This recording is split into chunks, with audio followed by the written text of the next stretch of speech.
여러분은 지옥이 죽음이 아니라는 것을 믿으십니까? 숨은 쉬고 있지만 한때 경멸했던 사람의 바라라에서 살아야 하는 것이 지옥이라는 것을 말입니다. 비싼 참나무 바닥을 긁어대며 굴러가는 휠체어 바퀴 소리가 늙은 뼈가 부서지는 듯한 끔찍한 소리를 냈습니다. 저는 수백만 원짜리 휠체어에 웅크리고 앉아 거실에서 들려오는 경쾌한 차차차 음악 소리를 무력하게 듣고 있었습니다. 짝짝 쿵. 그 음악 소리는 제 얼굴을 때리는 따귀 같았고 한때 하늘 높은 줄 모르던 사내의 자존심을 짓밟는 것 같았습니다. 이제 저는 그저 쿠션 의자에 눌러붙은 썩은 고깃덩어리에 불과했습니다. 제 이름은 박민호입니다. 올해 70세입니다. 사람들이 저를 보면 무엇을 보겠습니까? 그들은 한때 명성을 떨쳤던 건설그룹의 전 회장, 한강이 내려다 보이는 300평방미터 넓이의 펜트하우스 주인을 볼 것입니다. 진열장에 가득 찬 표창장과 도금된 골프 트로피들을 볼 것입니다. 하지만 그들은 기저귀를 제때 갈지 않아 흘러나오는 시큼한 오줌 냄새는 맡지 못할 것입니다. 물 한 잔이 손에서 불과 20cm 거리에 있지만 제게는 하늘의 별처럼 멀게만 느껴져 목이 타들어가는 갈증을 그들은 느끼지 못할 것입니다. 저는 몸을 비틀어 닭발처럼 구분 떨리는 손가락으로 차가운 대리석 탁자 모서리를 잡으려 애썼습니다. 2년 전 운명적인 뇌졸중 발병 이후 제 오른쪽 반신은 이미 죽어버렸습니다. 이제 저는 고철 같은 몸뚱이에 갇힌 머리만 깨어있는 존재일 뿐입니다. 침실문이 열렸습니다. 중앙 냉방기에서 나오는 찬바람과 함께 숨이 막힐 듯 진한 샤넬 향수 냄새가 밀려 들어왔습니다. 아내가 들어왔습니다. 62세의 경희는 40살로 보일 만큼 젊어 보였습니다. 그녀는 허벅지까지 깊게 트인 붉은색 댄스 드레스를 입고 있었고 망사 스타킹으로 감싼 날씬한 다리를 드러내고 있었습니다. 짙게 화장한 얼굴과 붉게 칠한 입술은 물잔과 씨름하는 저를 보며 비웃듯 한쪽 입꼬리를 올렸습니다. 당신 또 컵 깨려고 그러는 거예요. 그녀의 목소리는 달콤했지만 수술용 칼처럼 차가웠습니다. 그녀는 제게 물을 주려고 다가온 것이 아니었습니다. 그녀는 물잔을 집어들고 여유롭게 한 모금 마신 뒤 제가 닿을 수 없는 더 먼 곳에 내려놓았습니다. 물! 저는 비틀린 입으로 간신히 소리를 내보려 했지만 입가로 침이 흘러내려 치욕스러움을 느꼈습니다. 경희가 몸을 굽히자 분 냄새가 확 풍겨와 제 몸의 지린내를 덮어버렸습니다. 그녀는 휴지를 뽑아 제 입가에 침을 거칠게 닦아냈는데 너무 세게 닦아서 피부가 쓰라릴 정도였습니다. 목말라도 좀 참아요. 물 많이 마시면 또 오줌 싸잖아요. 도우미 아줌마 방금 퇴근시켰어요. 나 춤추러 갔다가 늦게 올 건데 기저귀 갈아주기 귀찮단 말이에요. 착하지? 어서 자요. 그녀는 쓸모없는 늙은 개를 달래듯 제 볼을 툭툭 쳤습니다. 그리고 등을 돌려 또각또각 구두굽 소리를 내며 당당하게 걸어 나갔습니다. 그녀는 자신의 즐거움을 찾아 떠났고 저는 어스름한 어둠이 깔린 넓은 방에 남겨져 타는 듯한 갈증과 목구멍까지 차오르는 원망을 삼켜야 했습니다. 저는 평생 돈으로 모든 것을 살 수 있다는 철학을 가지고 살았습니다. 돈으로 직원의 복종을 샀고 젊고 예쁜 모델들과의 하룻밤을 샀으며 제가 바람을 피울 때마다 아내의 침묵을 샀습니다. 저는 아내가 제 지갑에 기생해 사는 나약하고 멍청한 여자라고 생각했습니다. 하지만 휠체어에 앉아있는 지금에야 비로소 잔혹한 진실을 깨달았습니다. 지옥은 죽는 것이 아닙니다. 지옥은 오래 살되 폐인이 되어 자신이 배신했던 사람의 숨결에 전적으로 의존하며 사는 것입니다. 어둠 속에서 저는 천장까지 닿은 통유리 창밖을 바라보았습니다. 서울의 불빛은 다이아몬드처럼 반짝였지만 그것은 저를 위한 것이 아니었습니다. 저는 뼈에 사무치게 차가운 도금된 세장에 갇혀 있었습니다. 저는 따뜻한 온기를 갈망했습니다. 쓰레기장에 버려질 고장난 가구가 아니라 인간으로서 누군가 저를 만져주기를 갈망했습니다. 그렇게 고독과 갈증 속에서 서서히 죽어가던 절망적인 날들에 천사가 나타났습니다. 자스민 향기를 풍기며 부드러운 손길로 저를 늪에서 건져내더니 결국 죽음보다 더 깊은 심연으로 밀어넣은 천사였습니다. 제 펜트하우스는 서울 최고의 고급 타워 45층에 있습니다. 과거 박 회장이 호령하던 시절 저는 천장부터 바닥까지 이어지는 거대한 강화유리 앞에 서서 코냑 잔을 흔들며 아래로 흐르는 반짝이는 한강을 내려다보았고 세상을 굽어보는 왕이 된 기분을 느꼈습니다. 개미떼 같은 자동차들과 멀리 있는 낮은 건물들이 저의 오만함 앞에 머리를 조아리는 듯했습니다. 저는 이 높이가 권력의 상징이자 승자만이 밟을 수 있는 곳이라 생각했습니다.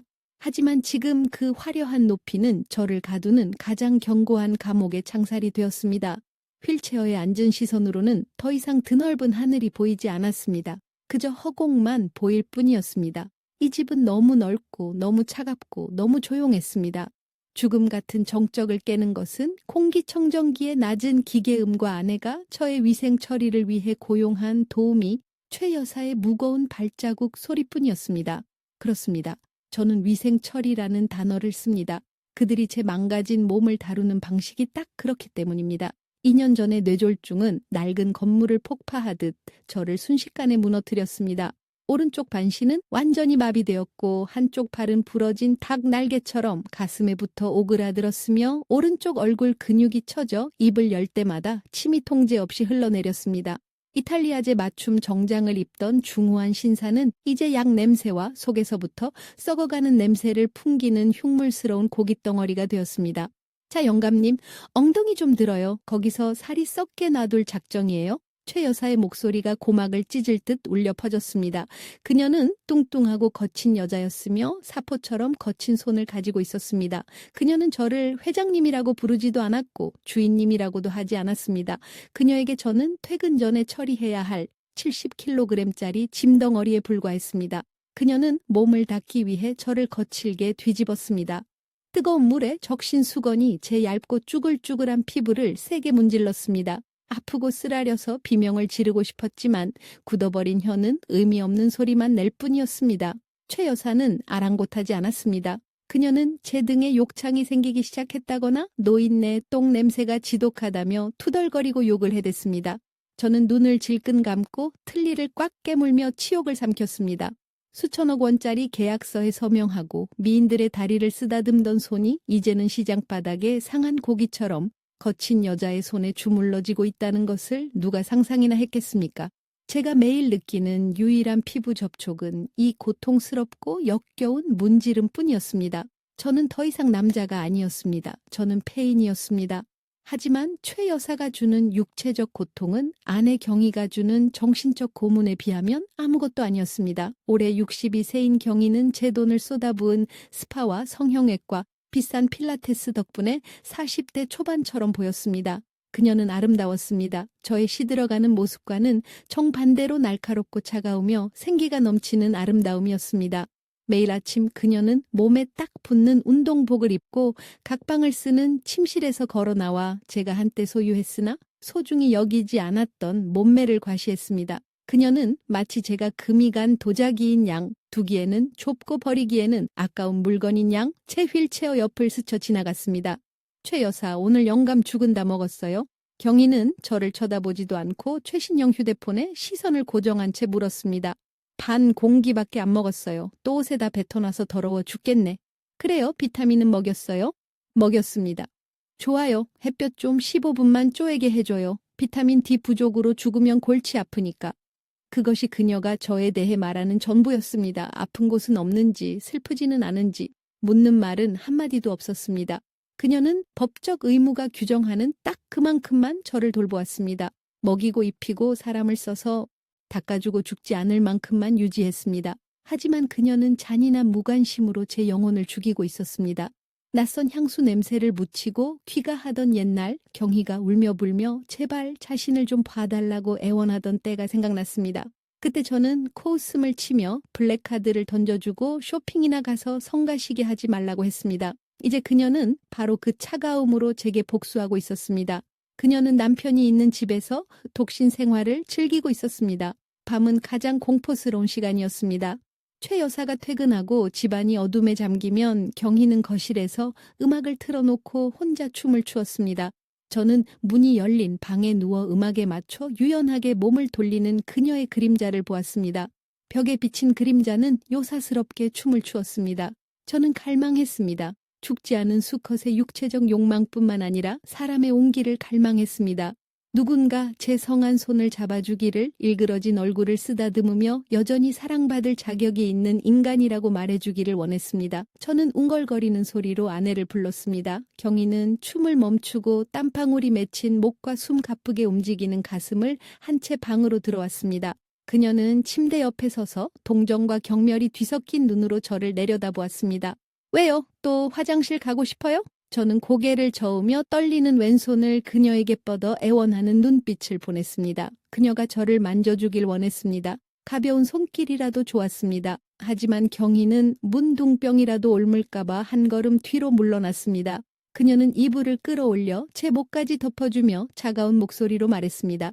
자요, 응석 부리지 말고. 당신이 지금 그럴 힘이나 있어요. 당신 꼴을 좀 봐요. 자기 입 하나 닦지도 못하면서. 그녀는 불을 끄고 문을 쾅 닫았습니다. 어둠이 저를 집어삼켰습니다. 저는 홀로 누워 앙상한 가슴 속에서 힘겹게 뛰는 심장 소리를 들었습니다.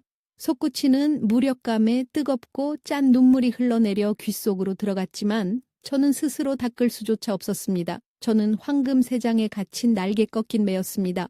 돈도 있고 집도 있었지만 존엄이 없었습니다. 저는 숨만 쉬는 시체가 되어 저승사자가 오기를 기다리거나 악마의 기적이라도 일어나 다시 한번 살아있음을 느끼게 해주기를 기다리고 있었습니다.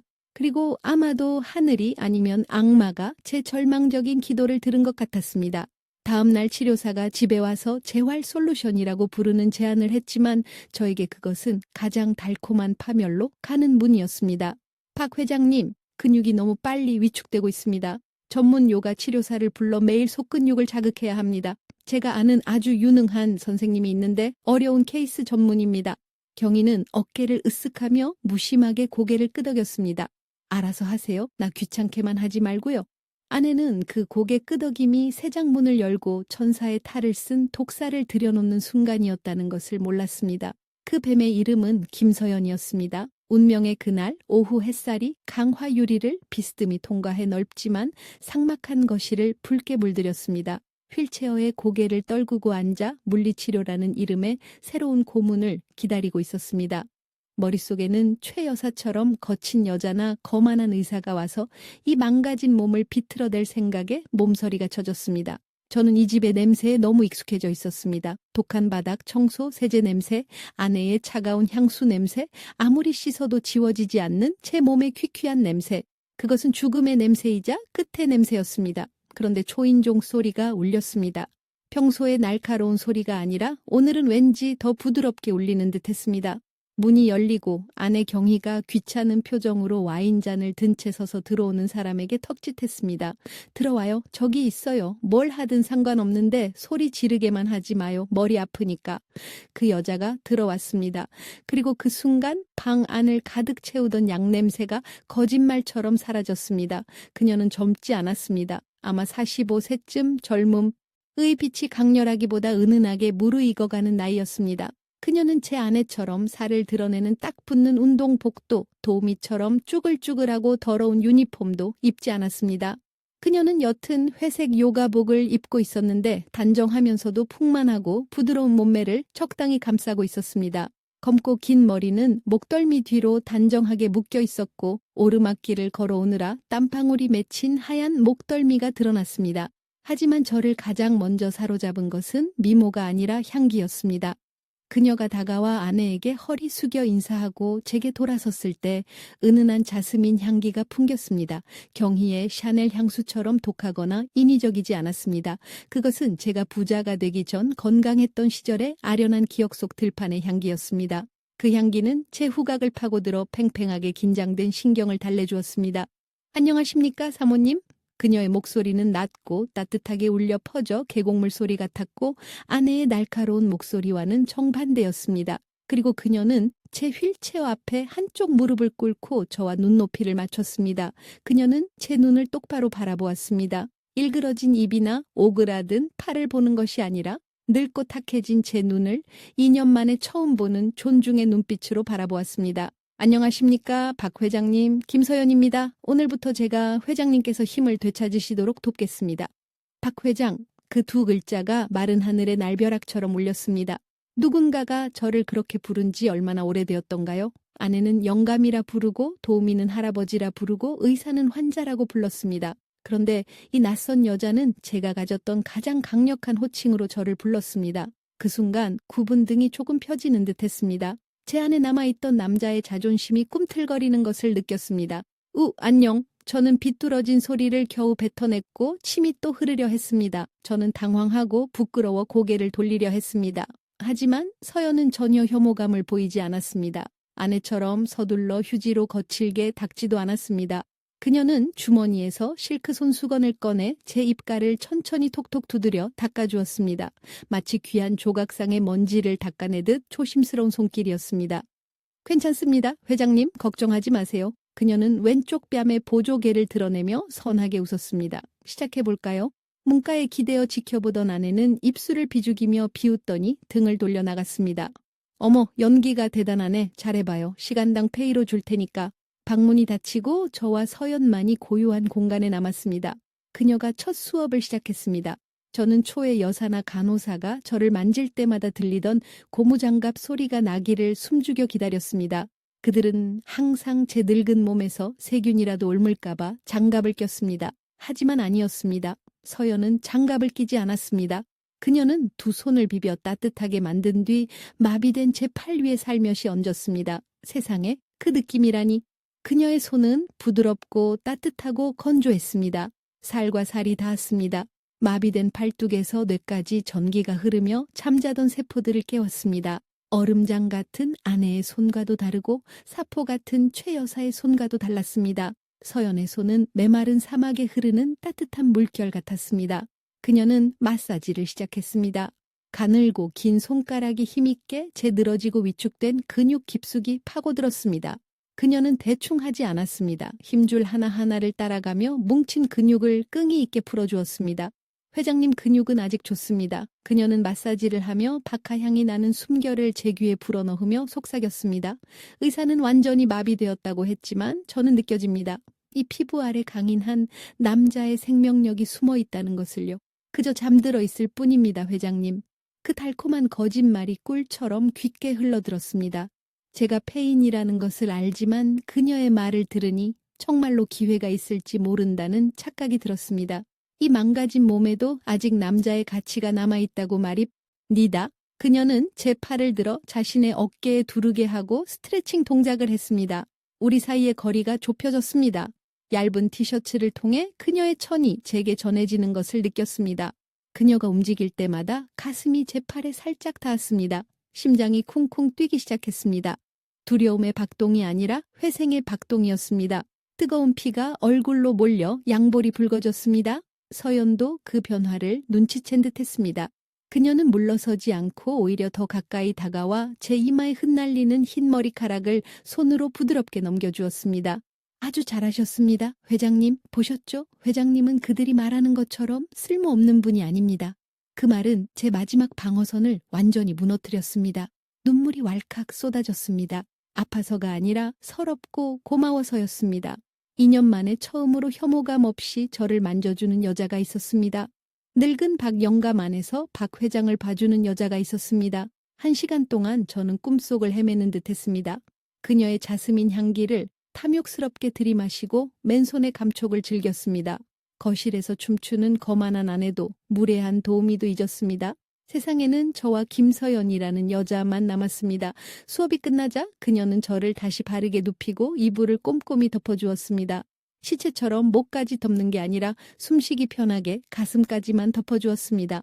내일 또 오겠습니다, 회장님. 저랑 운동하려면 식사 잘 챙겨 드셔야 합니다. 그녀는 제게 키스할 것처럼 가까이 몸을 숙이더니 속삭였습니다. 저는 회장님이 해내실 거라고 믿습니다. 서연은 빛과 온기를 가지고 방을 나갔습니다.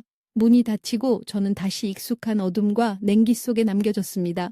하지만 이번에는 어둠 속에 작은 불씨 하나가 켜져 있었습니다. 저는 천장을 바라보며 성한 왼손으로 방금 그녀가 마사지해준 오른팔을 무의식적으로 만져보았습니다. 온기가 아직 남아 있었습니다. 저는 비교하기 시작했습니다. 평생을 바쳐 부양했던 아내는 저를 쓰레기 취급합니다. 그런데 이 낯선 여자는 저를 난관에 빠진 왕처럼 대우합니다. 왜일까요? 왜 하늘은 불공평하게도 그녀를 이제야 만나게 한 것일까요? 강렬한 갈망이 가슴속에서 타올랐습니다. 그녀를 다시 만나고 싶었습니다. 그녀가 저를 더 많이 만져주기를 원했습니다. 손과 발뿐만 아니라 사랑받고 싶은 남자의 깊은 고독까지 만져주기를 갈망했습니다. 저는 그 맨손에 따뜻하고 기분 좋은 감촉이 저를 죽음의 덫으로 유인하는 첫걸음이라는 것을 알지 못했습니다. 상냥함으로 그물을 치고 가장 잔혹한 방법으로 목을 조여올 덫이라는 것을 말입니다. 침실 문이 닫혔습니다. 서연이 안에서 잠금 장치를 돌리자 건조한 소리가 났습니다. 그 작은 소리가 제게는 자유의 종소리처럼 크게 울렸습니다. 그것은 밖에서 아내와 도우미가 보내는 경멸과 차가운 세상을 차단하고 저와 천사를 30평방미터의 비밀 오아시스에 가두어 주었습니다. 재활치료는 건조한 동작이 아니라 접촉으로 시작되었습니다. 서연은 천장등을 환하게 켜지 않았습니다. 커튼을 치고 작은 빛 한 줄기만 남긴 채 구석에 따뜻한 오렌지색 조명을 켰습니다. 그 어스름한 공간은 제 얼굴에 늙고 일그러진 흔적을 흐릿하게 만들어 제가 덜 비참해 보이게 했습니다. 오늘은 허리 깊은 곳의 근육을 이완하겠습니다, 회장님. 그녀의 속삭임은 꿀처럼 귓가에 흘러들어 창밖의 빗소리를 덮었습니다. 그녀는 저를 일으켜 세웠지만 최 여사처럼 무식한 힘을 쓰지 않았습니다. 그녀는 부드러운 손을 제 겨드랑이 밑으로 넣어 자신의 몸을 지지대 삼아 저를 들어 올렸습니다. 그 순간 회춘하는 여인의 풍만함이 온전히 느껴졌습니다. 그녀의 가슴이 제 굽은 등에 밀착되어 뜨거운 천을 전했고 제 온몸에 털이 곤두섰습니다. 그녀는 제 뒤에 앉아 균형을 잡기 위해 두 다리로 제 엉덩이를 감쌌습니다. 그 자세는 맙소사, 죄스러울 만큼 친밀했습니다. 2년 전만 해도 이것은 뜨거운 정사를 위한 자세였을 것입니다. 지금은 치료라는 명분이었지만 저도 알고 그녀도 알았습니다. 이것은 그 이상이었으니 다 힘을 빼세요, 회장님. 깊게 숨을 들이마시고. 서연의 숨결이 제 목덜미에 닿았습니다. 뜨겁고 박하향이 났습니다. 그녀의 잔머리가 제 목을 간지리며 오랫동안 마비되었던 감각신경을 자극했습니다. 그녀는 제 척추를 따라 손으로 쓸어내리기 시작했습니다. 장갑은 없었습니다. 여전히 맨손이었습니다. 그녀는 엄지손가락으로 척추를 따라 혈자리를 강하게 눌렀습니다. 그녀가 누를 때마다 저는 낮은 신음소리를 냈습니다. 아파서가 아니라 허리에서 발 뒤꿈치까지 퍼지는 묘한 쾌감 때문이었습니다. 여기가 너무 굳었네요. 그녀는 속삭이며 손을 허리 아래로 위축된 엉덩이와 맞닿은 곳으로 옮겼습니다. 그녀는 멈추지 않았습니다. 의사가 감각이 완전히 없어졌다고 했던 골반 부위를 꼼꼼하게 마사지했습니다. 그런데 이상하게도 뜨거움이 느껴졌습니다. 혈관 속으로 열기가 달렸습니다. 회장님, 서연의 목소리가 갑자기 젖어들었습니다. 의사는 뇌졸중으로 인해 발기부전이라고 했지만 제 생각은 다릅니다. 심장이 쿵쿵 뛰었습니다. 고개를 돌려 그녀를 보고 싶었지만 목이 굳어 움직이지 않았습니다. 저는 웅얼거렸습니다. 뭐라고? 서연은 몸을 더 낮춰 입술이 거의 제 귓바퀴에 닿을 듯했습니다. 그녀의 손이 허리에서 아랫배로 미끄러져 내려와 원을 그리며 부드럽게 문질렀습니다. 회장님 몸에서 열기가 느껴집니다. 제 손에 반응하고 있어요. 보이세요? 피가 이곳으로 몰리고 있어요. 아주 뜨겁습니다. 그녀는 거짓말을 하고 있었습니다. 아니면 진짜였을까요? 저는 알 수 없었습니다. 하지만 그 몽롱하고 유혹적인 향기가 가득한 공간에서 제 이성은 본능 앞에 완전히 항복했습니다. 저는 환상을 품기 시작했습니다. 그녀의 기적 같은 손길이 2년 동안 잠들어 있던 남성을 정말로 깨우고 있다고 믿었습니다. 영원히 죽은 줄 알았던 하반신에서 막연한 팽창감이 느껴졌습니다. 회장님은 제가 치료했던 다른 70대 노인들과는 다릅니다. 서연은 계속 속삭이며 제 늘어진 복부 위를 멈추지 않고 애무했습니다. 회장님께서는 여전히 큰 남자의 위엄이 뿜어져 나옵니다. 늙은 사자도 여전히 사자이지 도둑고양이가 아닙니다. 그 칭찬은 죽어가던 제 자에 투여된 강력한 도핑 주사 같았습니다. 그렇다. 나는 박민호다. 수많은 젊은 미녀들을 무릎 꿇리던 남자다. 나는 폐인이 아니다. 뜨거운 피가 얼굴로 솟구쳐 붉어졌습니다. 숨이 가쁘고 거칠어졌습니다. 서연이 갑자기 멈췄습니다. 그녀는 팔을 제 가슴 앞으로 돌려 뒤에서 저를 꽉 껴안고 턱을 제 어깨에 괴었습니다.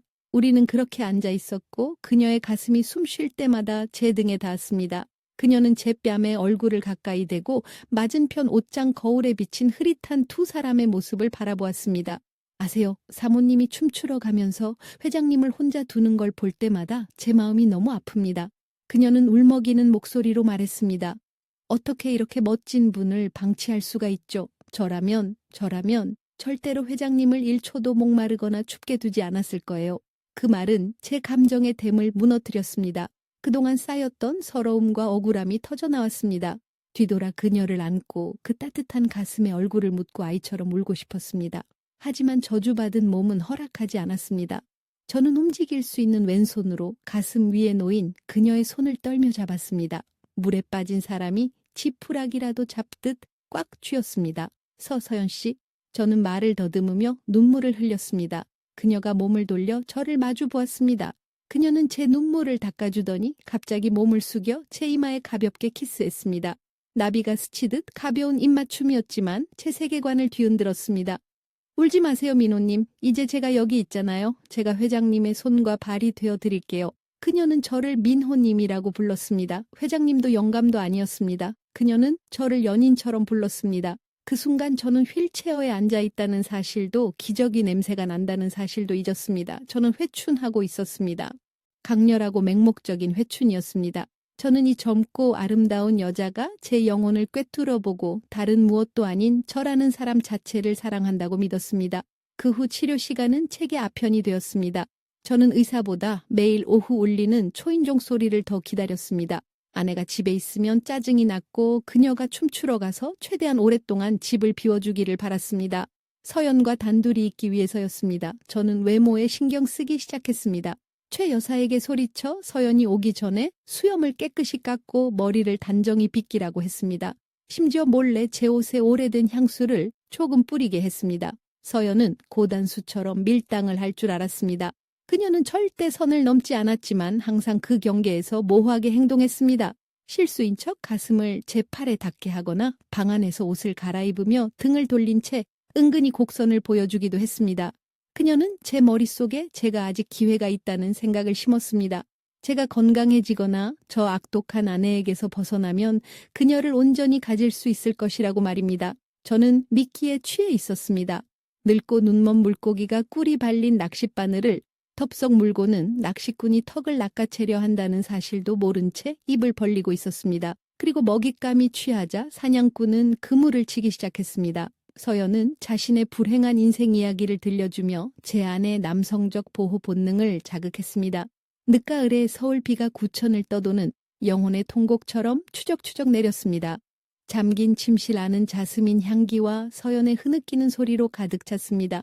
오늘 그녀는 운동을 시키지 않았습니다. 바닥에 주저앉아 무릎에 얼굴을 묻고 가녀린 어깨를 떨고 있었습니다. 그 모습은 힘을 과시하고 싶어하는 제 남자의 자아를 강하게 자극했습니다. 반신불수라 해도 자신이 빠진 여자가 우는 꼴을 보고만 있을 남자는 없습니다. 서연 씨, 무슨 일이야? 누가 울렸어? 저는 몸을 비틀어 성한 왼손으로 그녀의 검고 매끄러운 머리카락을 만졌습니다. 그녀가 고개를 들었습니다. 충혈되고 눈물이 그렁그렁한 눈이 더욱 가련하고 약해 보였습니다. 민호님, 죄송해요. 이런 슬픈 이야기를 가져와서 폐를 끼치면 안 되는데 이미 너무 힘드신 분한테.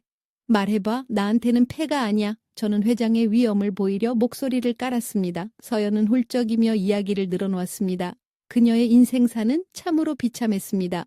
말기 암으로 요양병원에 누워 계신 노모, 도박과 술에 빠져 이혼한 지 5년이 지났지만 여전히 찾아와 괴롭히고 협박하며 사채 빚을 떠넘기는 전 남편.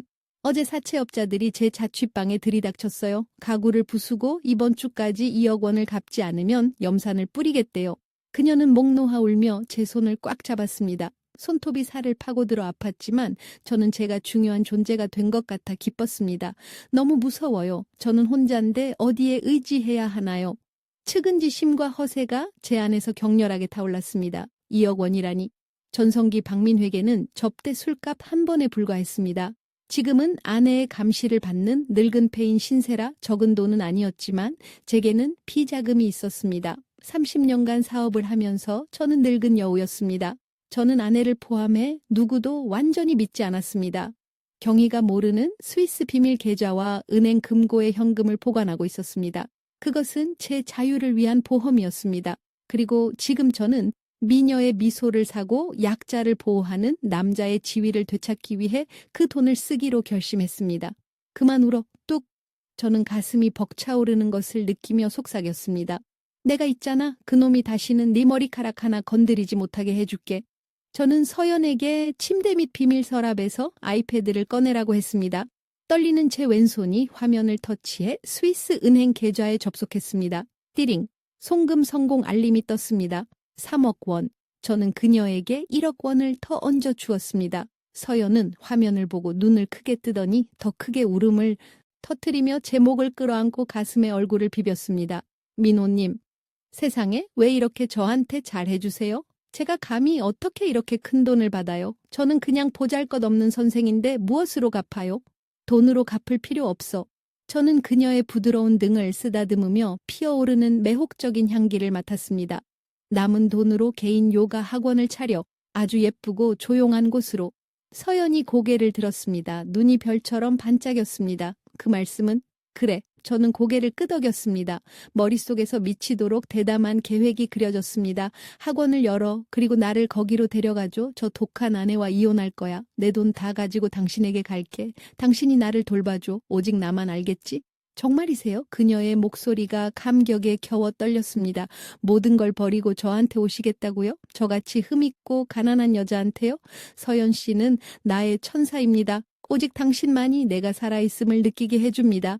서연이 저에게 키스했습니다. 깊고 뜨겁고 눈물의 짠맛이 가득한 키스였습니다. 그 키스 속에서 저는 승리의 맛을 보았습니다. 저는 제가 그녀의 인생을 구원하는 구세주인 줄 알았지만 사실은 제 손으로 저 자신의 사형 선고문에 서명하고 있었습니다. 그 후 며칠은 극도의 흥분 속에서 살았습니다. 저는 비밀 계좌에서 돈을 인출해 서연에게 계속 보냈습니다. 임대료, 인테리어 비용, 고급 장비 구입비 등 돈을 아끼지 않았습니다. 돈을 보낼 때마다 그녀는 비밀 메시지로 사진을 보내왔습니다.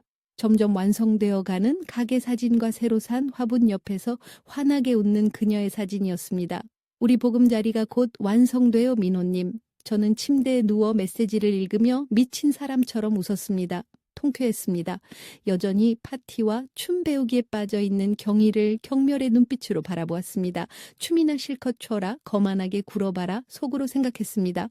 당신이 칼자루를 쥐고 있다고 생각하나? 내가 죽을 날만 기다리는 늙은 패물이라고 생각하나? 내가 곧 당신을 걷어찰 것이다. 나는 젊고 아름다운 여자가 왕처럼 모시는 새로운 인생을 살 것이다. 그때 누가 불쌍한지 두고 보자.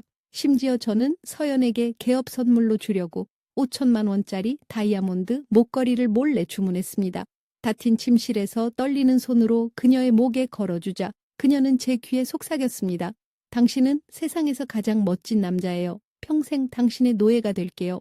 그 말은 제 이성을 완전히 마비시켰습니다. 저는 맹목적으로 그녀를 사랑했습니다. 그녀가 제 영혼과 관대함 때문에 저를 사랑하고 필요로 한다고 믿었습니다. 제가 직원들에게 가르쳤던 기본 원칙을 잊고 있었습니다. 너무 좋은 거래는 문제가 있다는 뜻이다. 그리고 그 문제는 제가 아내에게 패를 까뒤집기로 결심한 운명의 밤에 폭발하려고 하고 있었습니다. 그날 밤 서울은 또다시 때 아닌 태풍에 신음하고 있었습니다. 45층 펜트하우스 강화유리 틈으로 바람이 윙윙거리며 장례식 나팔 소리처럼 우울하게 울렸습니다. 하지만 제 가슴 속에서는 해방과 자존심이라는 더 거친 폭풍이 폭발을 기다리고 있었습니다. 저는 넓은 거실 한가운데 휠체어에 앉아 있었습니다. 불은 다 꺼지고 수족관에 차가운 푸른 빛만 남아 있었습니다. 탁자 위에는 3분의 1쯤 비운 21 연산 위스키병 옆에 얇지만 1000kg의 무게를 가진 서류가 놓여 있었습니다. 이혼 소송장. 지난주 서연에게 우리 보금자리에 장음을 치르자마자 변호사에게 비밀리에 작성을 부탁한 것이었습니다. 저는 독한 술을 2잔이나 들이켰습니다. 호박색 액체가 목구멍을 타고 흘러 내장을 태웠지만 제 안의 두려움과 비겁함도 함께 태워버렸습니다. 오늘 밤 저는 폐인이 아니었습니다. 오늘 밤 저는 생살 여탈권을 쥔 박민호였습니다. 밤 12시 스마트 도어록이 익숙한 삑소리를 냈습니다. 경희가 돌아왔습니다. 그녀는 비바람에 냉기와 와인 냄새를 풍기며 들어왔습니다. 빗방울이 맺힌 이브닝 드레스가 몸에 달라붙었고 화장은 밤새 클럽에서 노느라 약간 번져 있었습니다. 그녀는 하이힐을 벗어 바닥에 아무렇게나 던지고 피곤한 듯 한숨을 내쉬며 저를 쳐다보지도 않고 방으로 가려 했습니다. 거기서 저는 있는 힘을 다해 소리쳤습니다. 뇌졸중 후유증으로 발음이 약간 뭉개졌지만 그녀의 발걸음을 멈추게 하기에는 충분한 분노와 성량이었습니다. 경희가 고개를 돌렸습니다. 아이라인을 날카롭게 그린 눈이 놀라서 가늘어졌습니다. 그녀는 저를 보고 탁자 위에 술병을 보더니 비웃듯 입꼬리를 올렸습니다. 어머, 오늘 영감님이 청승맞게 술 타령이시네. 왜요? 오줌 싼 거 아무도 안 갈아줘서 화났어요? 그 말은 불난 집에 기름을 부은 격이었습니다. 저는 떨리는 손으로 이혼 서류를 집어 그녀에게 힘껏 던졌습니다. 하얀 종이들이 팔랑거리며 그녀의 발밑 반짝이는 마룻바닥에 떨어졌습니다. 집어서 읽어봐. 그리고 당장 서명해. 경희는 눈살을 찌푸리며 천천히 허리를 굽혀 종이 한 장을 집어들었습니다. 제목을 훑어보는 그녀의 표정은 이상할 정도로 무덤덤했습니다. 의회 이혼 신청서? 당신 취했어요, 박민호 씨? 어디 가려고요? 요양원 아니면 다리 밑? 너의 그 가식적인 얼굴에 신물이나. 저는 으르렁거리며 왼손으로 휠체어 팔걸이를 내리쳤습니다. 내가 네가 마음대로 다뤄도 되는 늙은 개라고 생각했나? 틀렸어. 나를 진심으로 사랑하고 아껴주는 사람을 찾았어. 너처럼 혐오감이 아니라 진심 어린 마음으로 내 몸을 닦아줄 여자를 말이야. 경희는 침묵했지만 그녀의 눈에서 기묘한 빛이 번득이기 시작했습니다. 분노도 두려움도 아니었습니다. 쥐가 재롱 부리는 것을 보는 고양이의 호기심 같았습니다. 아, 그거였군. 그녀는 말을 길게 끌며 제 맞은편 가죽 소파로 천천히 걸어가 다리를 꼬고 오만하게 앉았습니다. 애인이 생기셨다. 70줄의 반신불수의 오줌도 못 가리는데 애인을 만들다니. 대단해. 당신의 그 망상에 빠진 남자의 본능 정말 존경스럽네. 닥쳐. 저는 얼굴이 시뻘개져서 소리쳤습니다. 그녀는 천사야. 돈밖에 모르는 탐욕스럽고 독한 너 같은 여자와는 달라. 나는 떠날 거야. 이 빌어먹을 집은 내 청춘에 대한 적선이라 생각하고 던져줄 테니 가져. 대신 내 돈은 한 푼도 못 가져가. 나는 네가 절대 가질 수 없는 행복 속에서 남은 생을 살 거야. 저는 숨을 헐떡였고 심장이 터질 듯 뛰었습니다. 그녀의 반응을 기다렸습니다. 소리 지르고 서류를 찍고 제발 버리지 말라고 무릎 꿇고 빌기를 기다렸습니다. 저 없이는 경제적 지원이 끊길 테니까요. 하지만 아니었습니다. 경희는 여유롭게 다이아몬드 귀걸이를 빼서 유리 탁재 탁탁 던졌습니다. 제 술병을 가져가 잔에 가득 따르고 살짝 흔들어 냄새를 맡았습니다. 그리고 웃음을 터뜨렸습니다. 처음에는 킥킥대더니 점점 커져서 소름 끼칠 정도로 차가운 폭소를 터뜨렸습니다. 텅 빈 방에 웃음소리가 울려 퍼져 제 뒷목에 털이 곤두섰습니다. 하하하하. 적선? 행복? 천사? 그녀는 너무 웃겨서 나온 눈물을 닦으며 말했습니다.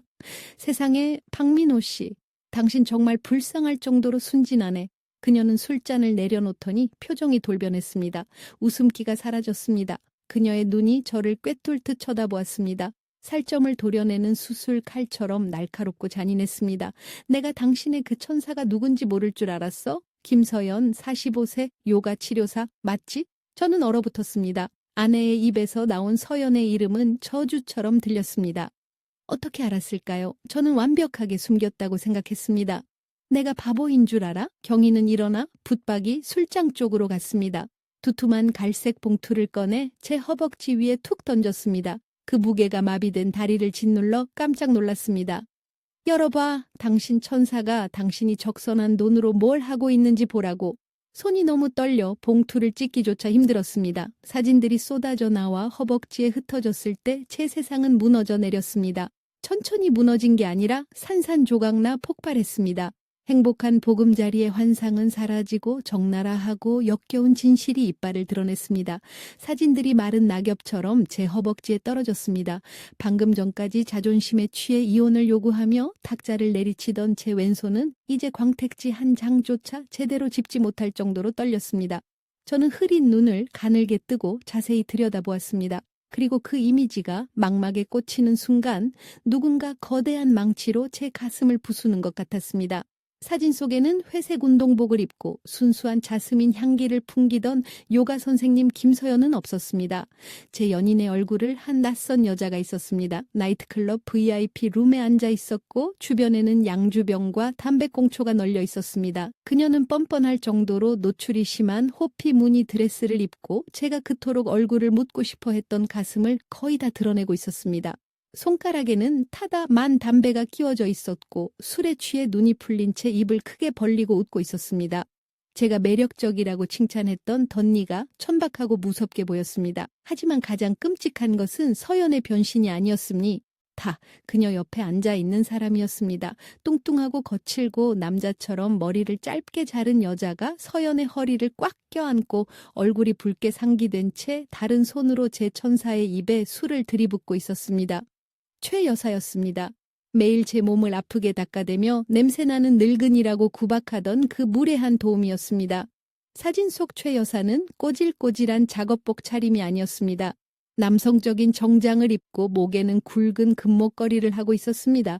그리고 서연의 목에는 맙소사, 제가 지난주에 몰래 선물한 5천만 원짜리 다이아몬드 목걸이가 걸려 있었습니다. 아니야, 말도 안 돼.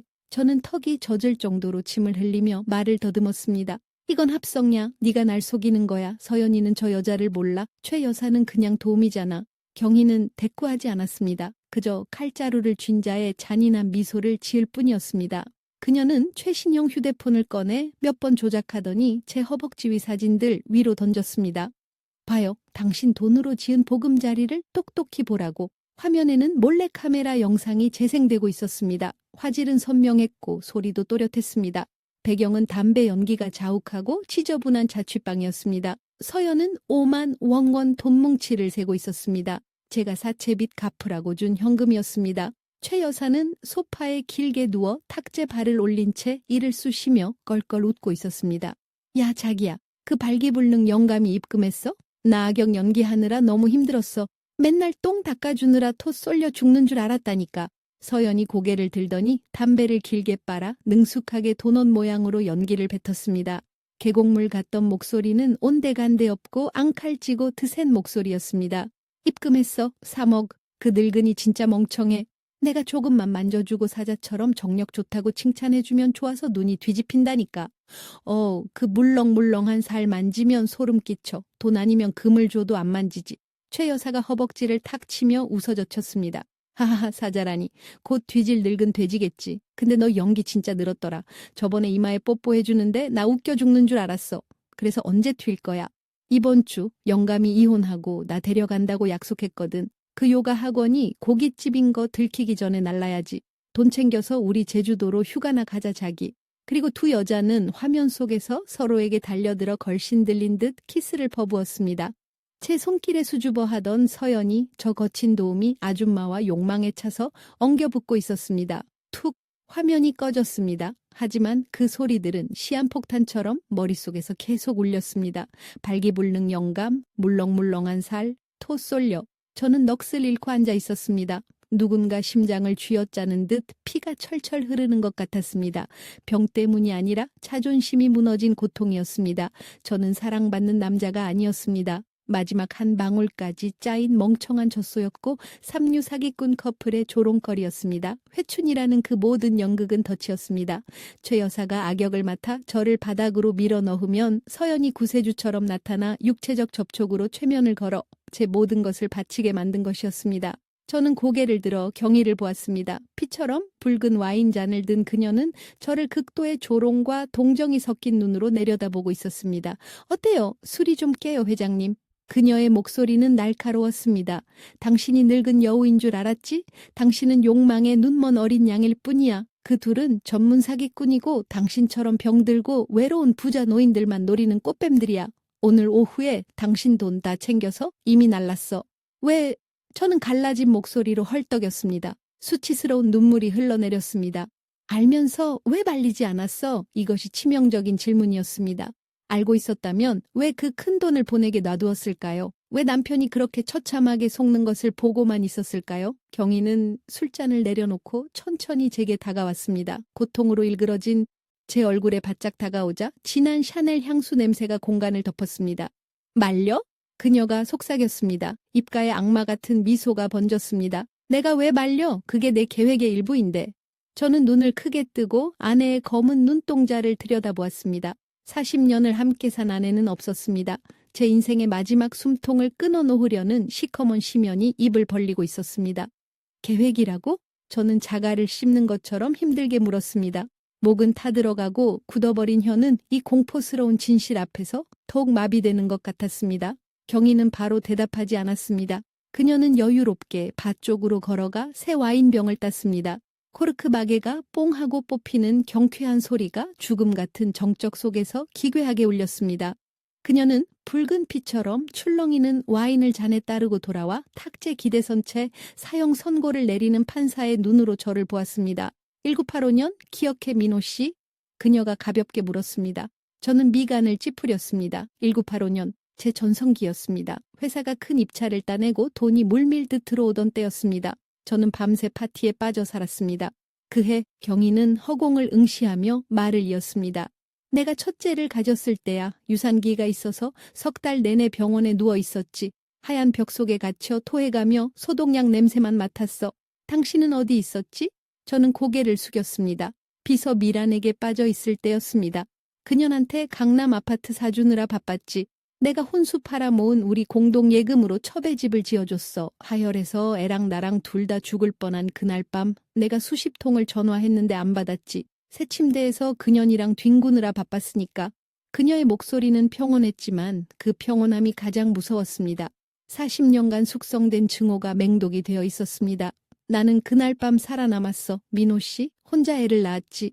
핏덩기를 안고 있는데 당신이 낯선 향수 냄새를 풍기며 허겁지겁 들어왔을 때 나는 맹세했어. 그녀는 와인을 한 모금 마시고 저를 쏘아보았습니다. 언젠가 당신이 철저히 버림받고 배신당하고 가장 소중한 것을 뺏기는 기분을 맛보게 해주겠다고. 이혼은 너무 쉽지. 재산 반반 나누면 당신은 또 돈으로 젊은 년들 만나서 잘 먹고 잘 살 테니까. 절대 그렇게는 못 둬. 그래서 네가 그들을 고용한 거야? 저는 가슴에 소금을 뿌린 듯 아파하며 신음했습니다. 맞아. 경희는 뼈가 시리도록 차갑게 웃었습니다. 당신이 해외에 엄청난 비자금 숨겨둔 거 다 알아. 내가 멍청한 줄 알았어? 40년을 살았는데 당신 눈썹 움직임 하나가 뭘 의미하는지 다 알아. 법으로는 그 돈 못 건드리니까 당신이 스스로 바치게 만들어야 했어. 그녀는 제게 다가와 속삭였습니다. 김서연이랑 초의 여사 뒷조사는 옛날에 끝냈어. 노인 사기 전문인데 피해자들이 쪽팔려서 신고를 못해서 안 잡힌 애들이지. 내가 브로커를 써서 의사한테 서연이를 소개하게 했어. 최 여사도 내가 일부러 그 무식한 성격 그대로 고용한 거고. 머리가 빙빙 돌았습니다. 모든 게 각본이었습니다. 최 여사가 몸을 학대해서 바닥을 치게 만들고 서연이가 구원자처럼 나타나게 한 거지. 남자들은 참 이상해, 민호 씨. 조강지처한테는 잔인하면서 꽃뱀의 악어의 눈물 한 방에는 녹아내리니까. 악마 같은 년. 저는 이를 갈며 노려보았습니다. 칭찬 고마워. 그녀는 어깨를 으쓱했습니다. 당신이 그 소중한 비자금 깨서 송금할 때 내가 얼마나 짜릿했는지 알아? 송금할 때마다 당신은 스스로 날개를 자른 거야. 그녀는 이혼 서류를 찢어 제 머리 위로 흩뿌렸습니다. 이혼? 그래, 해. 근데 빈털터리가 어딜 가시게? 마지막 현금 3억까지 걔한테 줬잖아. 당신 이제 빈털터리야. 박민호. 반신불수에 오줌 싸고 밥도 혼자 못 먹는 빈털터리. 저는 넋을 잃었습니다. 잔혹한 현실이 저를 완전히 짓밟았습니다. 그렇습니다. 저는 돈이 없습니다. 권력도 없습니다. 몸은 망가졌습니다. 이 문을 나가면 하룻밤 만에 다리 밑에서 굶어 죽을 것입니다. 왜 저는 짐승처럼 울부짖었습니다. 차라리 죽이지 왜 이래? 왜 이러는 거야? 경희는 제 어깨에 손을 올렸습니다.